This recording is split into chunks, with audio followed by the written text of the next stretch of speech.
Badass. Mungkin itu kata yang tepat untuk memulai pembahasan manga One Piece chapter terbaru kali ini. Karena chapter kali ini begitu padat dan penuh dengan ketegangan. Kali ini, Oda memberi judul manga One Piece chapter 993 dengan sebuah kalimat, Mimpi Wano Kuni. Sebelum memulai dongeng, kembali sebuah puisi untuk kalian semua. Sebuah mimpi. Jangan pernah takut bermimpi, meskipun itu sesuatu yang mustahil terjadi.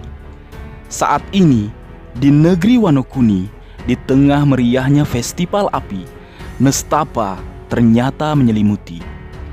Hidup di dalam ketakutan diri, mencari ketenangan dengan bermimpi bahwasannya saat ini mereka akan diselamatkan klan Kozuki.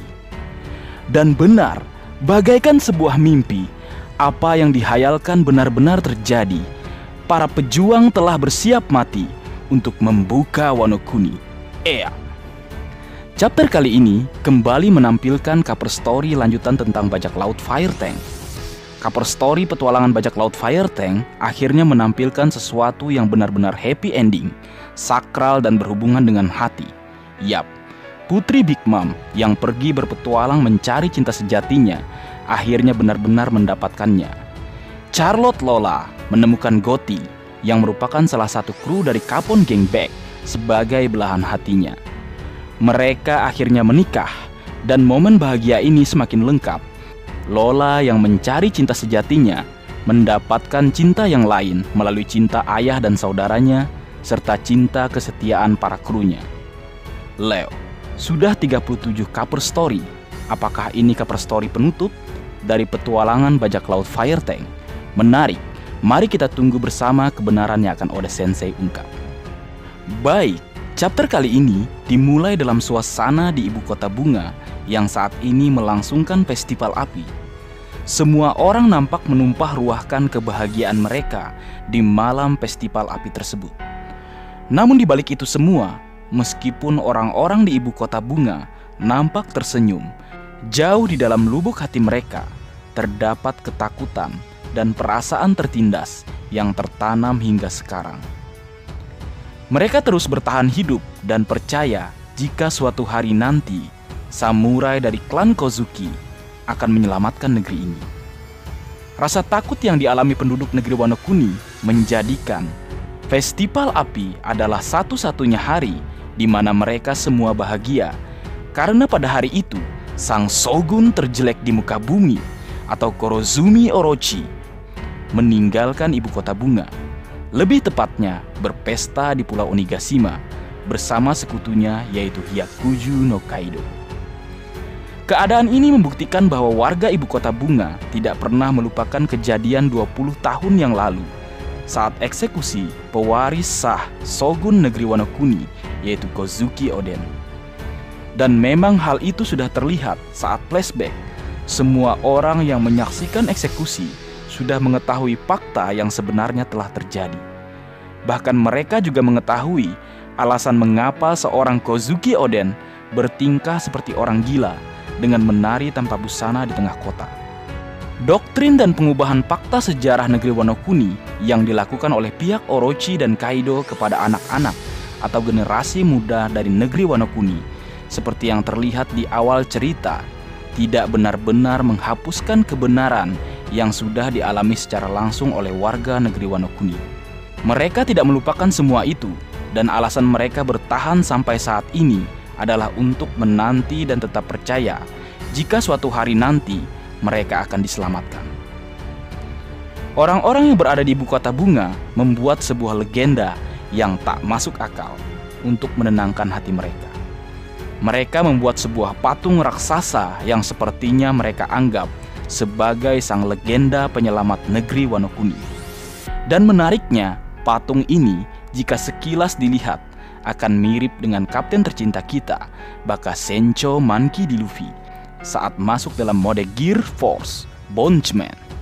Seperti inilah yang mungkin dimaksud kakek Hyo yang terkejut saat Luffy berubah ke dalam mode Gear Force dan dia menyebutnya Miu. Jika di dunia nyata, Miu atau Pudu Miu itu adalah nama dewa dari ajaran Buddha. mungkin di negeri Wano Kuni, bagi masyarakat yang sedang berpesta di ibu kota bunga, Miu adalah sosok legenda yang akan datang menyelamatkan mereka. Festival api adalah satu-satunya hari di mana mereka bebas untuk bermimpi. Mereka bermimpi atau berangan-angan bagaimana jika pertarungan klan Kozuki terjadi saat ini. Di momen ini, mereka mengumpulkan samurai untuk bertarung bersama. Kemudian di Onigashima, Orochi dan Kaido mendapat serangan kejutan dan seluruh pulau Onigashima menjadi gempar. Seperti itulah mimpi mereka. Dan bak istilah lama yang mengatakan mimpi yang telah menjadi kenyataan. Ternyata sesuatu yang dihayalkan dan dimimpikan, bahkan sampai dijadikan sebuah legenda oleh seluruh warga ibu kota bunga atau negeri Wano Kuni, benar-benar terjadi saat ini. Para samurai yang memihak klan Kozuki beserta para abdi setia Kozuki Oden, suku Ming, dan para bajak laut yang berada di pihak yang sama dengan klan Kozuki sedang bertarung melawan pihak Kaido dan juga Orochi untuk menyelamatkan negeri Wano Kuni. Sehingga mimpi dan legenda yang mereka buat mungkin benar-benar akan menjadi kenyataan nantinya. Mimpi tetaplah mimpi, namun mimpi akan berubah menjadi sebuah harapan ketika hal tersebut diperjuangkan. Jadi Leo, dengan usaha dan kerja keras, janganlah pernah takut untuk bermimpi, karena hari esok siapa yang tahu. Kembali ke cerita di Pulau Onigashima, jika sebelumnya Queen telah menembaki pihak klan Kozuki dengan senapan canggih yang mirip M134 buatan Amerika Serikat. Seperti yang sudah kubahas dalam review sebelumnya, memang benar, peluru yang Queen gunakan bukan jenis yang sama dengan yang digunakan All Might atau Babanuki di tambang penjara udon. Peluru yang Queen gunakan saat ini ia sebut dengan nama Ace Demon atau Iblis Es. Dan seperti namanya, orang yang terkena peluru tersebut akan berubah menjadi sosok makhluk mengerikan yang bagai Iblis Es. Dan yang lebih mengerikannya, orang yang terkena gigitan makhluk tersebut akan berubah menjadi makhluk yang sama. Sama seperti Distrek, kita akhirnya mengetahui alasan mengapa Queen diberi julukan Queen Sang Wabah. Alasannya mungkin karena apa yang ditimbulkan dari serangan peluru yang Queen tembakkan hasilnya menyebabkan dampak yang merugikan bagi semua orang tanpa bisa memilih-milih. Semua akan terkena dampak dari peluru Ace Demon tersebut. Seperti yang Robin pertanyakan, nampaknya Ace Demon atau Iblis Es ini menular bagai wabah penyakit yang menular. Queen Sang Wabah bukan sembarang nama ternyata. Menarik menunggu apa yang akan terjadi selanjutnya. Bisakah Roro Noa Zoro, Distrek, Nico Robin, dan Tony Chopper mengatasi situasi tersebut dan bisa keluar dari tempat yang berubah menjadi wilayah yang terkena wabah tersebut?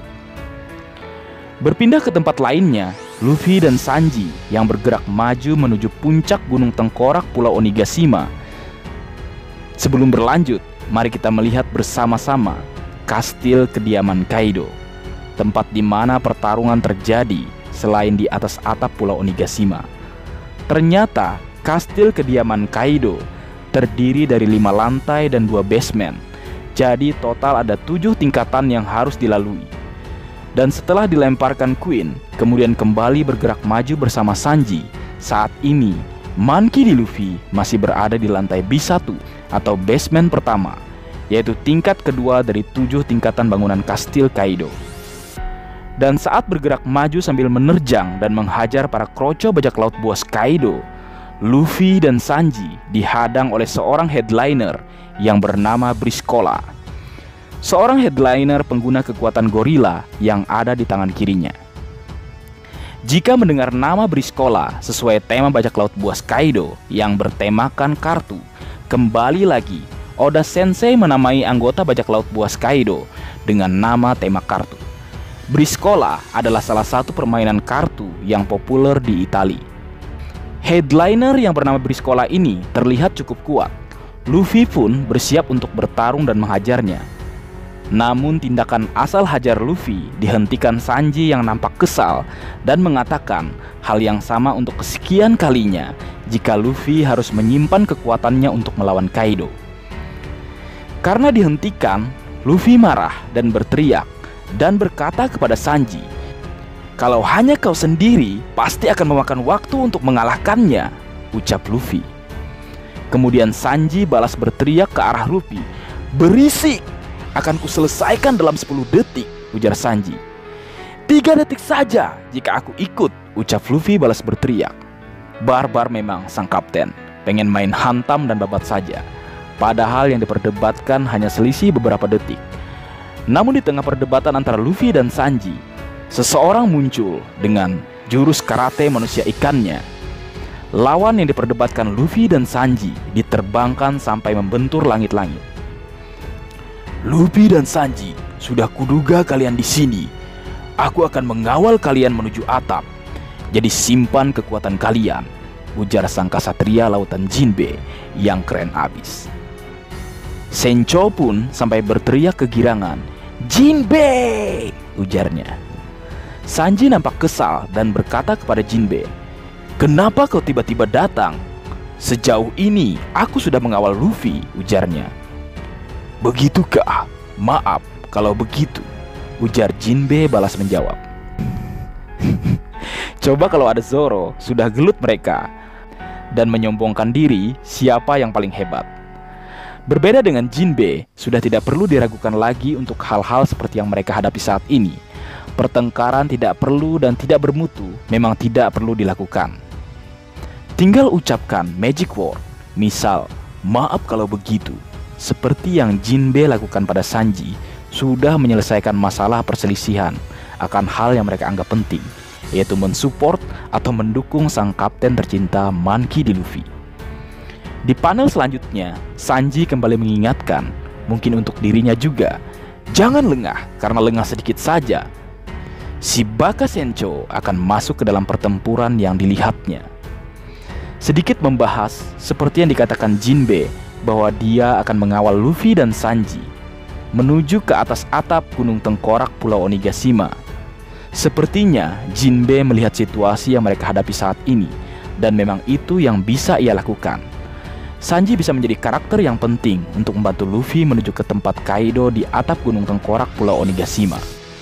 Saat ini nampaknya panggung Sanji masih dipersiapkan oleh Oda Sensei, karena kita tahu untuk menuju ke atas atap Gunung Tengkorak Pulau Onigashima, solusinya adalah dengan melewati banyak sekali tingkatan kastil yang harus dilalui.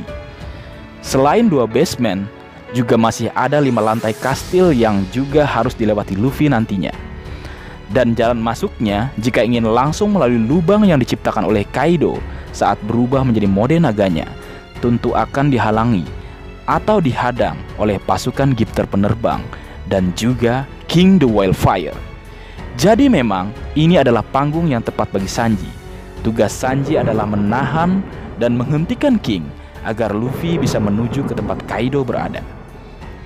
Dan hal ini memang akan berat jika harus dilakukan oleh Jinbe, karena Jinbe tentu akan kesulitan jika berhadapan dengan petarung yang bisa bertarung di udara. Sehingga setali 3 uang dengan apa yang Jinbe katakan, bahwa dia akan mengawal Luffy dan Sanji menuju ke atap Gunung Tengkorak Pulau Onigashima.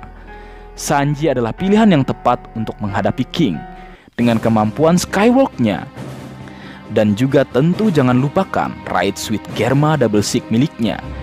Duel ulang nampaknya akan terjadi dan perlu dilakukan, karena sebelumnya Sanji tidak dalam situasi menguntungkan dengan keharusan menyelamatkan Kozuki Momonosuke. Dan saat inilah saat yang tepat bagi Sanji. Sanji tentu siap dengan seluruh kemampuannya untuk melawan King the Wildfire. Menarik, mari kita tunggu kebenaran yang akan Oda Sensei ungkap selanjutnya. Berpindah ke tempat di mana Yamato, Shinobu, dan Momonosuke berada. Ada seekor kucing yang mengawasi mereka. Kucing itu memiliki kertas yang menutupi wajahnya, dan kertas itu bermata seperti tato Who is Who. Kucing ini memberitahukan kepada Bauhuang tentang lokasi Yamato dan juga Momonosuke, dan kemudian Bauhuang memberitahukan hal tersebut kepada King. Lalu King mengumumkan kepada semua bawahannya bahwa setengah dari penyusup adalah samurai yang melayani klan Kozuki. Jadi, jika mereka bisa membunuh Kozuki Momonosuke, pertempuran akan berakhir dengan mudah. Yap, memang benar. Tujuan dari perang ini adalah mengembalikan Wano Kuni ke pemilik sah dan menciptakan kedamaian yang sebenarnya. Bukan kedamaian bagi sebagian golongan atau pihak saja, namun kedamaian bagi seluruh warga negeri Wano Kuni. Dan pemilik yang sah atau pewaris yang sah dari negeri Wano Kuni adalah Kozuki Momonosuke. Memang benar apa yang dikatakan King, membunuh Momonosuke adalah solusi paling mudah untuk menghancurkan semangat dari para samurai klan Kozuki, karena tentunya hal tersebut akan menghilangkan tujuan dari mereka bertarung. Kembali ke cerita, salah satu Tobiropo, bajak laut buas Kaido, yaitu Sasaki, muncul bersama pasukan Kaido. Mereka semua menembaki Momonosuke, namun Shinobu melindunginya dengan tubuhnya. Setelah itu, Shinobu juga kembali melindungi Momonosuke dari serangan banyak anak panah, juga menggunakan tubuhnya.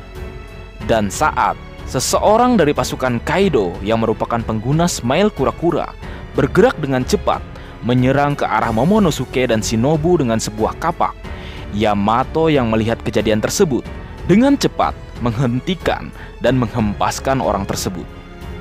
Kemudian selanjutnya Yamato berdiri menghadang dan nampaknya bersiap bertarung melawan Sasaki dan juga para pasukannya. Menarik menunggu apa yang akan terjadi selanjutnya. Terutama yang ku nantikan dan mungkin kalian juga nantikan adalah kemampuan buah iblis dari Sasaki. Dan jika kita melihat pasukan yang dibawa oleh Sasaki, nampaknya itu adalah pasukan khusus dari bajak laut buas Kaido. Mereka disebut dengan nama Kesatuan Lapis Baja. Dan entah kenapa aku berpikir jika memang ini kesatuan atau pasukan khusus yang dipimpin oleh Sasaki, berarti ada kemungkinan dia merupakan pengguna kemampuan buah iblis tipe dinosaurus model Ankylosaurus, yang menurut Wikipedia merupakan dinosaurus yang memang terkenal dengan tubuhnya yang dilindungi oleh semacam cangkang yang keras dan tidak bisa diserang dengan mudah, bahkan oleh sang predator Tyrannosaurus Rex atau T-Rex sekalipun. Menarik menunggu kebenaran yang akan Oda Sensei ungkap selanjutnya. Cerita masuk ke bagian akhir chapter kali ini. Di atas atap Gunung Tengkorak, Pulau Onigashima, Kaido yang terluka bersiap untuk ditebas tenggorokannya oleh para abdi setia Kozuki Oden. Semuanya berlari bergerak maju untuk segera melakukannya, karena mereka semua sadar saat ini mereka belum menang, kecuali jika sampai bisa memisahkan kepala dan tubuh Kaido. Namun sebelum hal tersebut terjadi, sambil mencoba bangkit kembali, Kaido berkata, "Kegigihan kalian untuk sesaat rasanya seperti berhadapan dengan Kozuki Oden. Aku tidak keberatan jika kalian bisa membunuhku. Lukaku terasa sakit dan membuatku teringat masa lalu."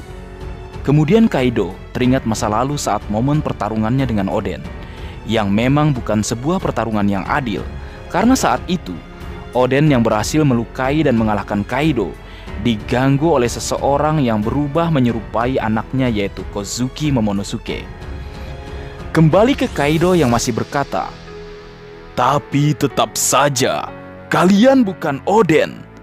Tidak akan ada samurai sekuat dia lagi. Tebasan kalian terlalu lemah. Dengan level kekuatan seperti itu, kalian bahkan tidak akan bisa membuka bekas lukaku. Kalian terlalu lemah." Kemudian Kaido mengaum dan mengirim serangan sabit angin dari mulutnya.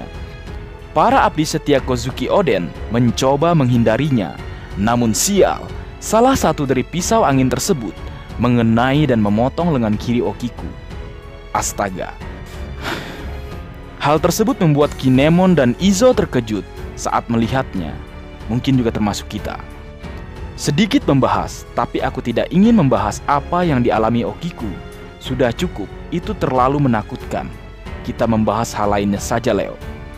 Jika mendengar apa yang Kaido katakan, seperti nampak ada sebuah penyesalan, dan mungkin ini memiliki kaitan dengan dirinya yang mencari tempat untuk mati.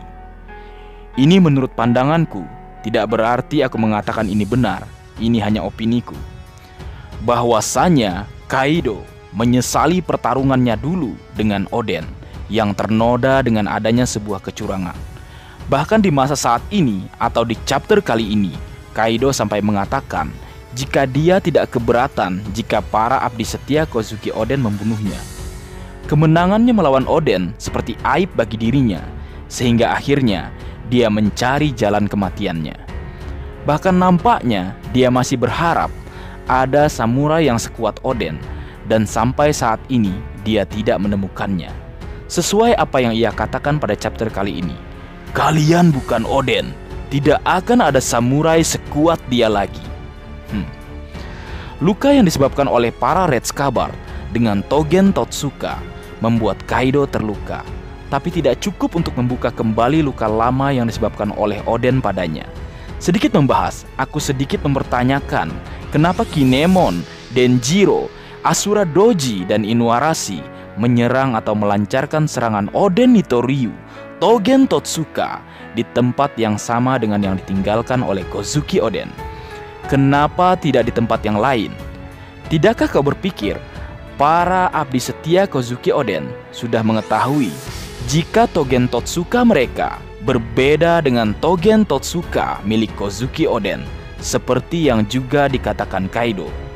Tebasan kalian terlalu lemah. Dengan level kekuatan seperti itu, kalian bahkan tidak akan bisa membuka bekas lukaku. Kalian terlalu lemah. Togen Totsuka Kinemon, Denjiro, Asura Doji, dan Inuarashi memang mampu melukai, namun tak dapat menorehkan luka abadi, sama seperti yang dilakukan oleh Kozuki Oden. Alasannya, yang pertama, kekuatan mereka di level yang berbeda dengan Kozuki Oden, yang merupakan monster sejak masih kecil.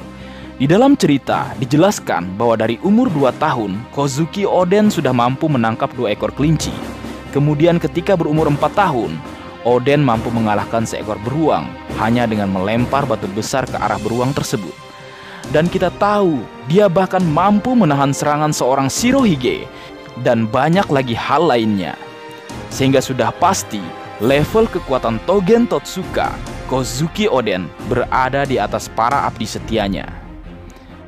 Yang kedua, kita juga mengetahui jika Kozuki Oden memiliki 2 pedang spesial, yaitu Enma dan Ame no Habakiri, yang mana kita sudah diperlihatkan bahwasannya Enma ini berbeda karena dia dapat menyerap aura kehidupan seseorang. Sehingga memang dengan kekuatan Oden dan juga kemampuan Togen Totsuka yang ditambah dengan Enma, tentu bisa kita bayangkan kedahsyatan dari kekuatannya. Jika saat ini sang makhluk terkuat di dunia, Hyakuzu no Kaido, tidak mampu dikalahkan bahkan oleh semua Red Scabbard dengan kemampuan yang mereka miliki, apakah ini menjadi kans bagi Enma yang ada bersama Roronoa Zoro untuk menunjukkan aksinya? Jika dulu Kaido ditumbangkan dengan Oden Nitoryu dan juga dengan pedang Enma, apakah kali ini Santoryu dengan pedang Enma akan mendapatkan porsinya? Karena ada pepatah lama yang mengatakan menggunakan 2 pedang itu hebat, namun 3 pedang itu luar biasa. Baik, mungkin segitu dulu yang bisa aku bagi bersama kalian Leo. Semoga kalian dapat terhibur dengan apa yang aku buat dalam kesempatan kali ini. Terakhir, jika ada kesalahan dalam pengucapan atau hal yang menurut kalian kurang pas atau kurang tepat, Marga Anime memohon maaf yang sebesar-besarnya. Sekian.